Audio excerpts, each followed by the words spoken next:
L'arrivée de Cyril Ramaphosa à la Maison-Blanche s'est faite en bonne et due forme, avec Donald Trump sur le perron pour accueillir son homologue sud-africain. Mais dans le bureau ovale, les choses se gâtent.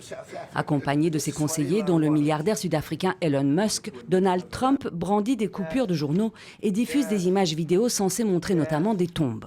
Avant de réitérer ses accusations de génocide des fermiers blancs en Afrique du Sud, dont 49 ont récemment immigré aux États-Unis.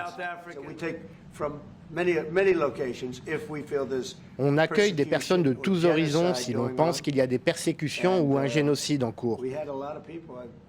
Je dois vous dire, Monsieur le Président, qu'on a reçu un grand nombre de personnes, en particulier depuis qu'elles ont vu cela. En général, ce sont des fermiers blancs qui fuient l'Afrique du Sud, et c'est une chose très triste à voir. Face à ces fausses accusations, le président sud-africain dément et rappelle aux locataires de la Maison-Blanche que ces images ne sont nullement le reflet de la politique de son gouvernement. L'une des séquences n'est qu'une vidéo de Julius Malema, le chef du parti sud-africain d'opposition EFF. Ce n'est pas la politique du gouvernement. Nous avons en Afrique du Sud une démocratie multipartite qui permet aux gens de s'exprimer et aux partis politiques d'adhérer à différents points de vue.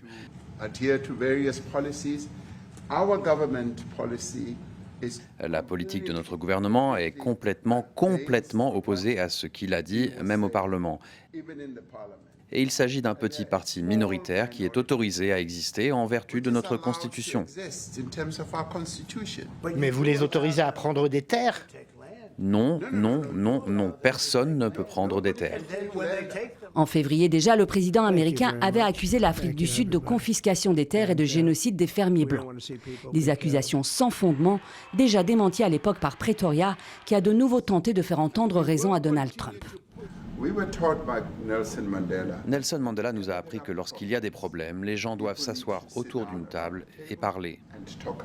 Un dialogue compliqué avec Donald Trump, qui a tout de même avoué devant les caméras. Elon vient d'Afrique du Sud. Ça, c'est ce qu'Elon voulait.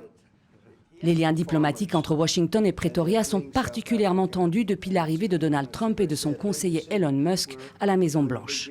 À tel point que le président américain a assuré à plusieurs reprises vouloir boycotter le G20 présidé en novembre par l'Afrique du Sud.